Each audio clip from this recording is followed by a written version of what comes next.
नमस्ते। Public India के सारे दर्शकों का अभिवादन। आपसे एक आग्रह है और इसीलिए मैं व्यक्तिगत रूप से आपसे आग्रह कर रहा हूं। 16-17 नवंबर 2024 को लखनऊ के मोती महल लॉन में अवध कॉन्क्लेव का आयोजन किया जा रहा है।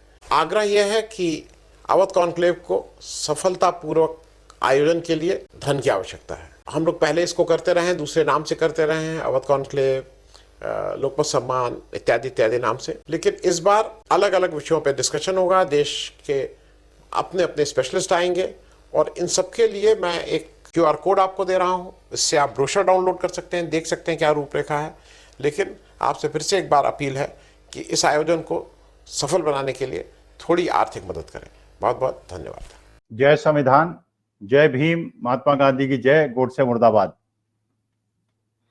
देखिए, बात तो आज मैं करूंगा दोबारा महाराष्ट्र इलेक्शन की, लेकिन उसके पहले मुझे ऐसा लगता है कि महाराष्ट्र का चुनाव उतना ज्यादा ही महत्वपूर्ण होता जा रहा है जितना आजकल आज तक विश्व के अंदर जितने भी ऐसे युद्ध हुए हैं जो सबसे ज्यादा विख्यात हुए हैं और जिनसे हमको बहुत कुछ सीखने को मिला है, और उसी प्रकार का ये जो राजनीतिक प्रतिद्वंदिता चल रही है महाराष्ट्र के अंदर, उससे उसकी तुलना की जा सकती है। और पहले के युद्धों से जो हमने प्रेरणा ली है, जो सबक सीखा है, उसे लागू किया जा सकता है कि आज जो महायोद्धा दोनों तरफ खड़े हैं, चाहे वो महायुति की तरफ खड़े हैं या महाविकास अघाड़ी की तरफ खड़े हैं, उनकी क्या रणनीति है और उनसे हमको क्या सीखने को मिलेगा। देखिए, अभी तक विश्व के अंदर जो सबसे ज्यादा युद्ध हुए हैं जिनसे हमें कुछ सीखने को मिला है, पहला तो हमारे भारतवर्ष के अंदर महाभारत का युद्ध हुआ। महाभारत के युद्ध में एक तरफ पांडव थे, एक तरफ कौरव थे। पांडव केवल 5 थे और कौरव 100 भाई थे। पांडवों के पास छोटी सेना थी और कौरवों के पास बहुत बड़ी सेना थी। लेकिन पांडव जीते इसलिए महाभारत के युद्ध में कि उनके साथ भगवान श्री कृष्ण थे, जैसा महाभारत में बताया गया है। और महायोद्धा होने के बावजूद, भीष्म पितामह के होने के बावजूद, कर्ण के होने के बावजूद, वो कर्ण जो अर्जुन से भी बड़ा धनुर्धर था, द्रोणाचार्य, कृपाचार्य, मतलब एक तरफ से दुर्योधन, ऐसे ऐसे बड़ा बलशाली लोग कौरव पक्ष में थे। लेकिन इसके बावजूद विजय जो प्राप्त हुई वो पांडवों को प्राप्त हुई, क्योंकि उनके साथ सत्य था, उनके साथ धर्म था, और कौरवों के पास अधर्म था और असत्य था। भगवान श्री कृष्ण ने जो अर्जुन को प्रेरणा दी थी वो यही दी थी कि तुम ये मत सोचो कि तुम्हारे सामने तुम्हारे पितामह खड़े हैं, तुम्हारे सामने तुम्हारे भाई खड़े हैं। वास्तविकता में तुम धर्म का युद्ध लड़ रहे हो, वो अधर्म के साथ खड़े। आज के राजनीतिक परिवेश में भी जो हम लोग युद्ध लड़ रहे हैं वो अधर्म के खिलाफ लड़ रहे हैं, वो धर्म के हेतु लड़ रहे हैं। और जो भगवान श्री कृष्ण ने सिखाया है महाभारत के माध्यम से, उसको आज के राजनीतिक परिवेश में यूज करने का प्रयास कर रहे हैं। हम प्रयास कर रहे हैं कि भाई आज हिंदुस्तान के अंदर, क्योंकि आप जानते हैं कि जो पांडव थे और जो कौरव थे वो दोनों हिंदू थे और दोनों पक्ष जो थे राजपूत थे। भगवान श्री कृष्ण जरूर यदुवंशी थे, लेकिन बाकी पांडव और कौरव राजपूत थे। तो वो लड़ाई हिंदुओं के बीच की थी, वो लड़ाई राजपूतों के बीच में थी, और जीता वही राजपूत था जिनके साथ यदुवंशी थे। खैर, वो एक अलग मुद्दा है, लेकिन वहां कोई मुसलमानों का संदर्भ नहीं है। ना रामायण के अंदर मुसलमानों का संदर्भ है, सिखों का संदर्भ है, क्रिश्चियनों का संदर्भ है, और ना महाभारत के अंदर है। तो महाभारत और रामायण जो बाकी लोग मुगलों के शासनकाल का संदर्भ लेते हैं, वो ये भूल जाते हैं कि जो हमारे यहाँ के सबसे बड़े प्रेरणा के स्रोत है महाभारत और रामायण, उसके अंदर जो लड़ाई हुई थी वो हिंदुओं के बीच में हुई थी, और उसमें क्रिश्चियन, मुसलमान और सिखों का कोई संदर्भ नहीं था। खैर, एक तो युद्ध हमको प्रेरणा मिलती है कि हमें धर्म की लड़ाई लड़नी है, अधर्म के खिलाफ लड़ना है। जो धर्म विरुद्ध हो, जो सत्य के विरुद्ध हो, जो अहिंसा के विरुद्ध हो, जो कि होना चाहिए उसके विरुद्ध हो, उसका मुकाबला खुलेआम करना चाहिए। नारी के सम्मान के खिलाफ कोई बात हो। जब द्रौपदी का चीरहरण हुआ तो भगवान श्री कृष्ण ने जैसे उनकी लज्जा को बचाई, वैसे हम लोगों को भी उनसे प्रेरणा लेते हुए उसी प्रकार से आगे बढ़ना चाहिए और महिला के सम्मान को बचाना चाहिए। जैसे हम देखते आ रहे हैं पिछले 2-3 साल के अंदर महिलाओं के सम्मान पर कैसे दुष्टों का साथ दिया गया, अधर्म का साथ दिया गया और सत्य और बेटियों का साथ नहीं दिया गया। तो एक युद्ध तो वो जिससे हमें प्रेरणा मिलती है, कुछ सीखने को मिलता है। इसके अलावा दूसरा युद्ध हुआ जो सिकंदर और पोरस के बीच में हुआ। सिकंदर महायोद्धा था, लेकिन जब वो भारत के अंदर उसने आक्रमण किया तो उसे ये महसूस हुआ कि जो पोरस की सेना है बड़ी मजबूत सेना है, मनोबल बहुत ऊंचा है, और पुरु महाराज जो पोरस राज्य के राजा थे वो इतने बलशाली थे, शक्तिशाली थे कि थोड़ी ही लड़ाई के बाद सिकंदर को यह महसूस होने लगा कि पोरस से लड़ाई लड़ना उनके लिए संभव नहीं है, क्योंकि पुरु की सेना आगे बढ़ती चली गई और सिकंदर की सेना को बड़ी समस्या हो रही थी। तो जब ये महसूस हुआ सिकंदर को कि ये तो उनके हाथ से निकल जाएगा, उनकी सारी प्रतिष्ठा की वो अविजित रहे हैं वो मिट जाएगी धूल में, तो उन्होंने अपने सलाहकारों को बुलाया और सलाहकारों ने बताया कि देखिए, हमें जैसे आज के मैनेजमेंट के वर्ड में हम कहते हैं स्वॉट एनालिसिस करते हैं, अपनी भी और अपने विपक्षियों की भी स्ट्रेंथ, वीकनेस, अपॉर्चुनिटी और थ्रेट का विवेचना करते हैं। तो उन्होंने कहा कि अगर आप देखें, दृष्टिपात करें पूर्व की सेना का, तो आप देखेंगे कि उनकी स्ट्रेंथ क्या है, उनकी वीकनेस क्या है। तो उन्होंने कहा कि पूर्व की सेना की स्ट्रेंथ ये है कि उनके पास जो सेना है, उनके जो लोग हैं, योद्धा जो हैं, वो हाथी पे सवार हैं, और सिकंदर की सेना में जो लोग हैं वो अश्व में सवार हैं, घोड़े पे सवार हैं। अमानी बात है कि ज्यादा बलशाली जो होता है वो हाथी होता है अश्वों के मुकाबले। तो जब पोरस की सेना आगे बढ़ती है तो हाथी जो है उनके डर से घोड़े डर जाते हैं और वो पीछे की तरफ लौटने लगते हैं, और पुरु की सेना विजय की ओर आगे बढ़ रही है। तो उन्होंने कहा इसी जो स्ट्रेंथ है इसको वीकनेस की तरफ बदलने का प्रयास करना चाहिए। सलाहकारों ने कहा, सिकंदर ने विचार किया, उन्हें लगा कि बात तो वो सही कह रहे हैं। तो उन्होंने क्या किया कि अपने सेना को आदेश दिया कि जो पुरु के सेना के हाथी जो फ्रंट रो में चल रहे हैं उनके पैरों में तीर मारा जाए। जब सिकंदर की सेना ने पुरु की सेना के हाथियों के पैरों पे तीर मारे, वार किया, और वो जख्मी हुए, तो आगे बढ़ने के बजाय, क्योंकि ये प्रेरणा की बात है, ये स्वतः स्फूर्त होता है, हाथी पीछे की तरफ दौड़े, लौटे, और उन्होंने सिकंदर की सेना को कुचलने के बजाय वो पुरु की सेना को कुचलते हुए वापस चले गए, और पुरु की सेना के पैर उखड़ गए, और सिकंदर ने वो युद्ध भी जीत लिया और पुरु को अपने कब्जे पे भी ले लिया। तो दूसरा युद्ध हमें देखना चाहिए कि किसकी क्या स्ट्रेंथ, वीकनेस है, और कहां पे किसकी स्ट्रेंथ को वीकनेस से बदला जा सकता है और अपनी वीकनेस को स्ट्रेंथ में बेचना जा सकता है। ये दूसरे युद्ध से हमको प्रेरणा मिलती है। अच्छा, तीसरा युद्ध की अगर हम लोग संदर्भ लें तो जब ये वर्ल्ड वॉर का समय था और जर्मनी की सेवा बहुत ज्यादा मजबूत थी, और जहां वो चलती थी अंदर घुसती चली जाती थी और जीतती चली जाती थी। इसी गुमान के अंदर, क्योंकि शक्तिशाली सेना थी, संगठित सेना थी, विश्व के अंदर ऐसी परिस्थिति नहीं थी कि देश जो है बाकी वो इतने ज्यादा उनकी सेना सुसज्जित हों कि वो जर्मनी की सेना, तो जहां मनाता था जर्मनी की सेना घुस जाती थी, चाहे वो ऑस्ट्रिया हो, चाहे वो ब्रिटेन हो, चाहे वो फ्रांस हो। उन्होंने रूस के ऊपर आक्रमण कर दिया, और रूस के ऊपर आक्रमण कर दिया। रूस के पास सेनाएं थी नहीं कि उनका मुका, आज का रूस तो था नहीं, उस जमाने का रूस था, और जर्मनी उस जमाने का, उनके पास टैंक्स भी थे, उनके पास एम्यूनिशन भी था, उनके पास सुसज्जित सेना भी थी, वो हिटलर की सेना थी।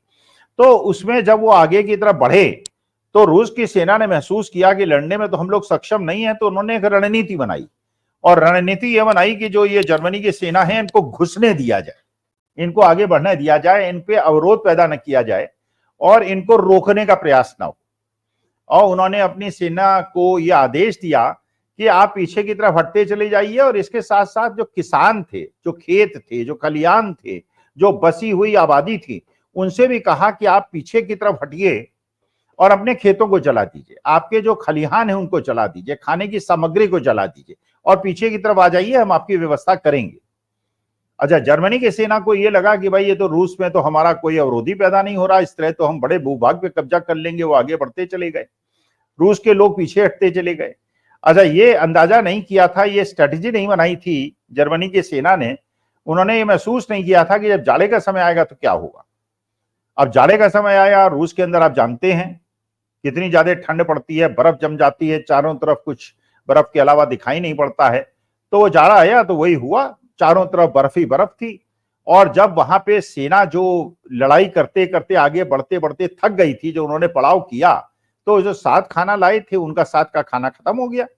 और क्योंकि रूस के जो गांववासी थे उन्होंने सारे खेत खलिहान जला दिए थे, जब वापस वो लौटे और उसके बाद जर्मनी की सेनाओं को कुछ खाने को नहीं मिला, थके मांदे थे, तो उसमें आधी सेना तो वहीं पे धराशायी हो गई भूख और ठंड के मारे। तो ये स्ट्रेटेजी होती है। तो ये तीनों युद्धों से हमें प्रेरणा मिलती है कि यहाँ धर्म का मसला नहीं होता है, यहाँ मसला इस बात का होता है कि आपकी सेना अगर दूसरे की सेना की कमजोरी को समझते हुए अगर उसी प्रकार से रणनीति बनाए उसका विरोध कर सके तो आपके लिए विजय अवश्यंभावी होती है। अच्छा, अब आते हैं महाराष्ट्र के परिवेश में। ये संदर्भ बहुत लंबा हो गया।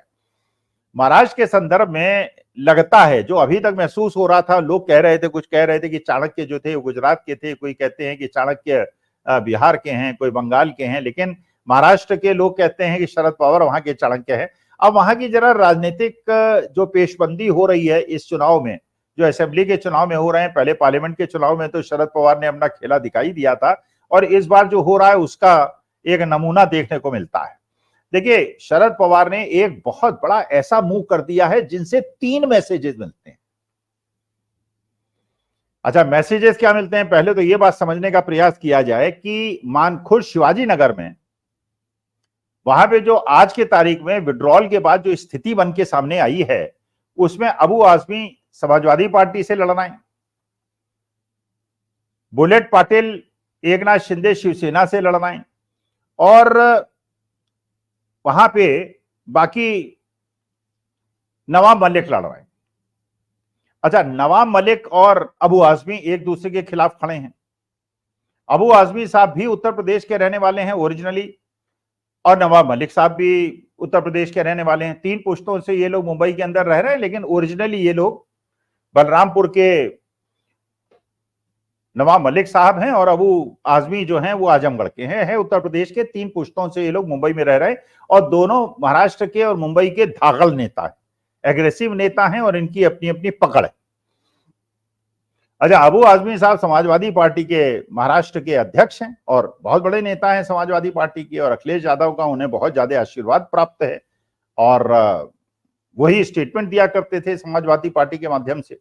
एक स्टेटमेंट आपको याद ही होगा, उन्होंने दिया था कि हम 25 सीटें लड़ेंगे अगर हमको 30 सीटें नहीं मिली, और एक प्रकार से वो दबाव की राजनीति कर रहे थे। तो शरद पवार ने किस प्रकार से एक ही दांव से सारे लोगों को चित्त कर दिया।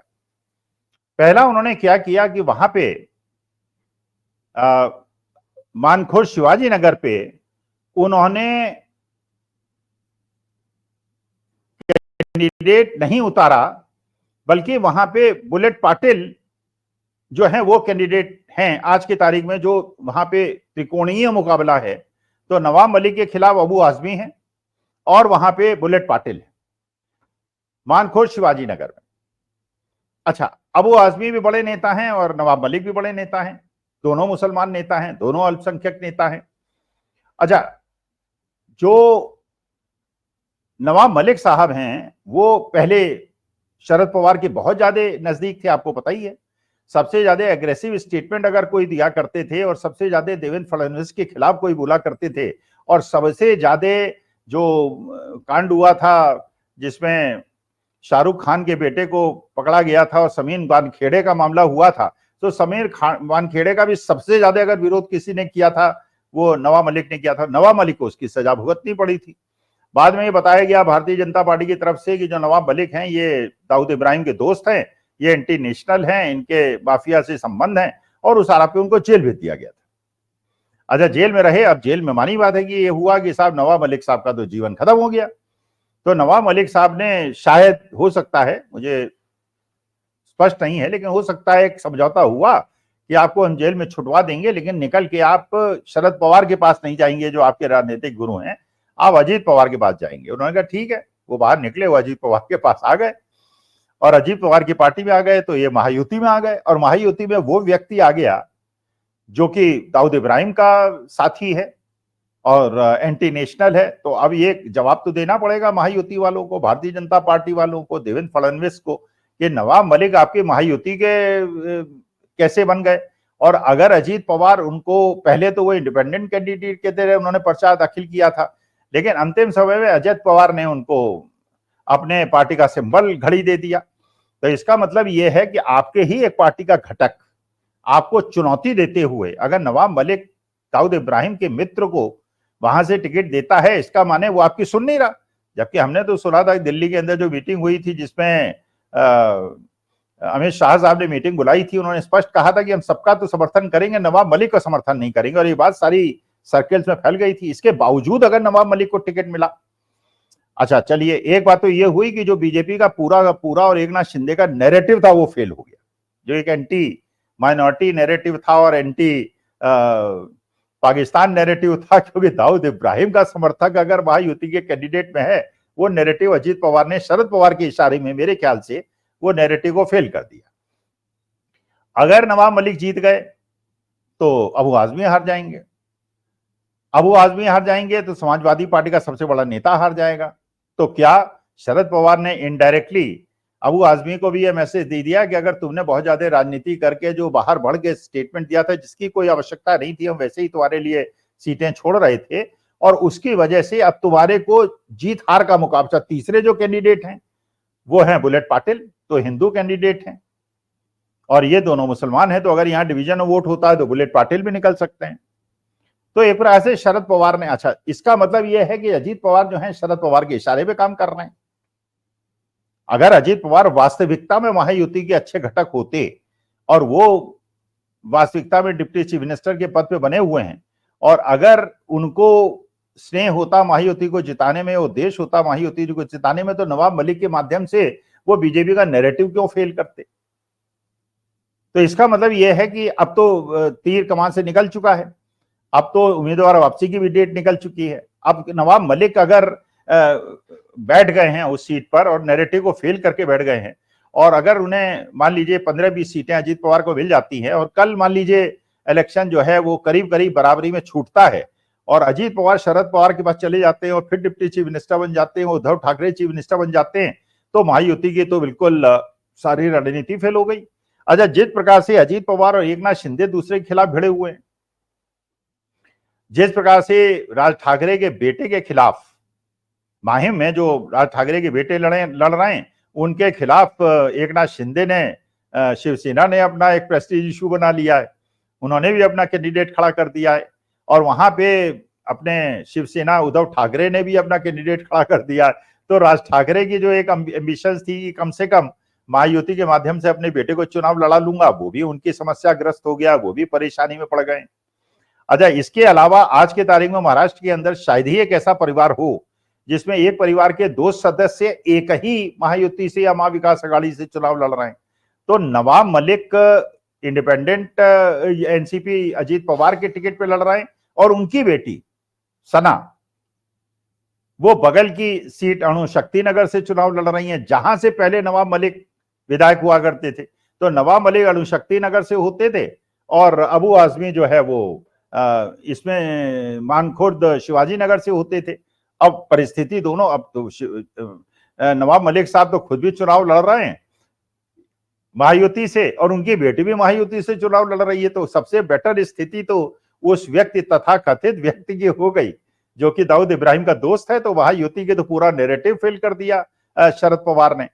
अच्छा, इसके अलावा अब जो दूसरे के टिकट पे चुनाव लड़ने की स्थिति है, अब नारायण राणे के बेटा एक तो भारतीय जनता पार्टी से लड़ रहा है, और एक जो है वो एकनाथ शिंदे के शिवसेना से लड़ रहा है। जो शाइना एनसी हैं, जो स्पोक्स पर्सन हैं, वो भी लड़ रही हैं। तो इसका मतलब यह है कि आज के तारीख में इतना ज्यादा महाराष्ट्र का चुनाव गड्ढन मड्ढन हो गया है, लेकिन शरद पवार ने एक काम तो कर दिया, उन्होंने ये दिखा दिया कि अजीत पवार उनके ही इशारे पे काम कर रहे हैं। और अजीत पवार अगर जरूरत पड़ेगी, अच्छा भारतीय जनता पार्टी कर तो कुछ सकती नहीं, क्योंकि अंत में यील्ड करना पड़ा। वहां पे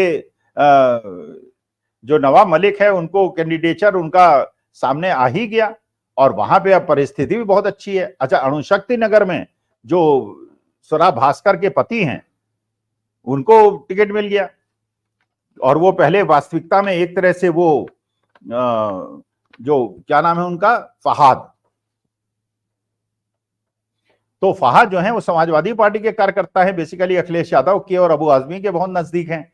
लेकिन वहां समाजवादी पार्टी का टिकट मिलने के बजाय वो एनसीपी शरद पवार का उनको टिकट मिल गया। तो एनसीपी शरद पवार से वो लड़ रहे हैं, तो अगर वो जीत जाते हैं तो समाजवादी पार्टी को फायदा हो जाता है, और अगर नवाब मलिक की बेटी जीत जाती हैं तो भी शरद पवार को फायदा हो जाता है, क्योंकि अजित पवार वापस आ जाएंगे तो उसके बाद कोई मामला बनेगा नहीं। तो शरद पवार के तो दोनों हाथ में लड्डू हैं, उनको तो दोनों परिस्थिति में बहुत ज्यादा फायदा है। तो जैसे हमने महाभारत से प्रेरणा ली, हमने जैसे सिकंदर और पोरस की लड़ाई से प्रेरणा ली, जैसे हमने जो रूस के अंदर इन्वेजन किया था जर्मनी, उससे प्रेरणा ली, मुझे लगता है हमें बहुत सारे लेसन्स मिलेंगे महाराष्ट्र के चुनाव से। और हमको सीखने को मिलेगा कि 84 साल की उम्र में भी कोई आदमी इसका इतना बुद्धि इस स्तर तक तीव्र हो सकती है कि राजनीतिक क्या दांव पेच होता है वो पूरे हिंदुस्तान को, विश्व को सिखा सके। तो मुझे ऐसा लगता है कि शरद पवार ने जिस प्रकार शतरंज की चाल बिछाई जाती है वो बिछा दी है, और ये ऐसी कूटनीति और रणनीति है जिसकी काट मेरे ख्याल से महायुति के पास नहीं है। लेकिन अब देखते हैं क्या होता है। लेकिन मेरे ख्याल से शरद पवार ने ये केवल 2 सीटों में जिस प्रकार नवाब मलिक को मजबूत किया है और अजीत पवार को मजबूत किया है और बीजेपी के नैरेटिव को फेल किया है, उससे बहुत सारे लेसन्स हम लोगों को देखने को मिलेंगे। नमस्कार, धन्यवाद और प्रणाम। नमस्ते। पब्लिक इंडिया के सारे दर्शकों का अभिवादन। आपसे एक आग्रह है और इसीलिए मैं व्यक्तिगत रूप से आपसे आग्रह कर रहा हूं। 16-17 नवंबर 2024 को लखनऊ के मोती महल लॉन में अवध कॉन्क्लेव का आयोजन किया जा रहा है। आग्रह यह है कि अवध कॉन्क्लेव को सफलतापूर्वक आयोजन के लिए धन की आवश्यकता है। हम लोग पहले इसको करते रहे हैं, दूसरे नाम से करते रहे हैं, अवध कॉन्क्लेव, लोकमत सम्मान इत्यादि इत्यादि नाम से। लेकिन इस बार अलग अलग विषयों पर डिस्कशन होगा। देश के अपने अपने स्पेशलिस्ट आएंगे और इन सबके लिए मैं एक QR कोड आपको दे रहा हूं। इससे आप ब्रोशर डाउनलोड कर सकते हैं, देख सकते हैं क्या रूपरेखा है। लेकिन आपसे फिर से एक बार अपील है कि इस आयोजन को सफल बनाने के लिए थोड़ी आर्थिक मदद करें। बहुत बहुत धन्यवाद।